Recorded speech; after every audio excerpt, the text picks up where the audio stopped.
Yun nga po, yung baiting method na tinatawag, yun nga po yung para sa akin, pinaka the best na paraan. Although hindi rin para sa akin, kasi experience na po ito ng ibang mga company o kahit na mga ibang mga pest control technician o ng pest control services company sa ibang bansa, lalo na po. No, ito yung baits na tinatawag. Kasi repellent, pampigil, di ba? Tapos yung yung non-repellent naman, parang wala lang, naglagay ka lang doon pero hindi nila mahalata na lason pala yun.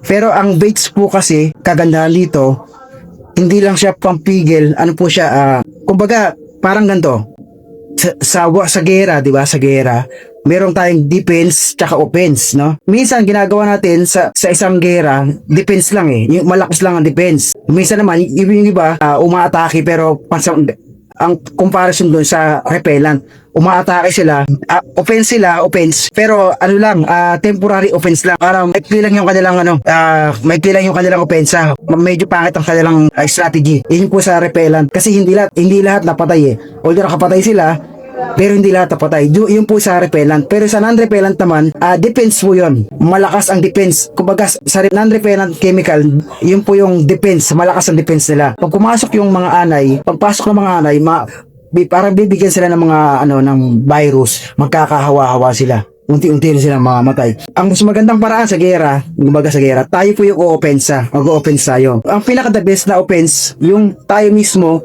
pumunta, hindi lang tayo mag-aabang sa ating kuta, di ba? Ang gagawin natin, tayo yung pupunta sa kuta ng kalaban, di ba? Kaya offense ang gagawin natin. Dahil pupunta tayo doon, sigurado tayo, mapapatay natin sila lahat. Tayo mismo dahil sa sobrang galing natin, parang ganun, sobrang galing. Pupunta tayo sa kanilang kuta. Dahil confident tayo, mapapatay natin sila. Parang ganun po yung baits o baiting method. Most especially yung ginagamit ko, yung Xterra baiting, no? Ang tingin ko doon ay parang ganun siya. Opensa.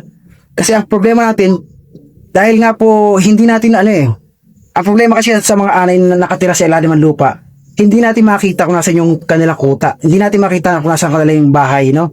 Dahil nasa ilalim ng lupa. Hindi naman pwedeng hukayin natin yung buong lupa. Hindi pwede.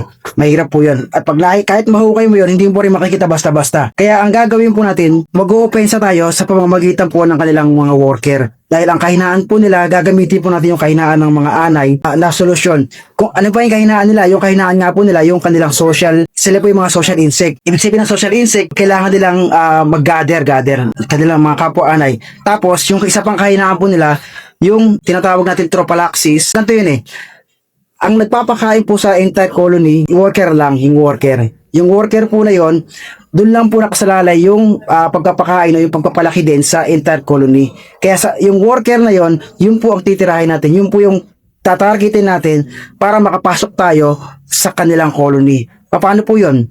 Dahil nga po yung baits natin, merong active ingredient na chlorfluorosone, yun po yung ginagamit ng Xterra, no? Xterra baiting. Nag-baits tayo, kinain po ng worker po yun. Pag kinain ng worker po yun, ang mangyayari po sa mga worker, kasi ang chlorfluorosone, po siya, nag-inhibit po siya ng molting process ng anay, no? Pag sinabi ko molting process, yun po yung nagbabago kasi sila ng skin o yung buto. Yung exoskeleton po nila, lagi po sila every 28 days or less than a month, nagkakaroon siya ng molting process. Parang sa ahas, yung ahas kasi di ba nagpapalit ng balat. Parang ganun din po sa sa mga insect, halos lahat po ng insect meron pong molting process na tinatawag. Kailangan po nila magpalit po ng exoskeleton. Kaya sinabing exo kasi panlabas skeleton. Kaya skeleton, exoskeleton, panlabas na buto. Kailangan nila magpalit ng buto kasi yun po ang nagsisilbing yung energy nila galing po sa buto na yon. Ang ginagawa po ng chlorfluorosone o yung bait na ginagamit po natin, pipigilan po yun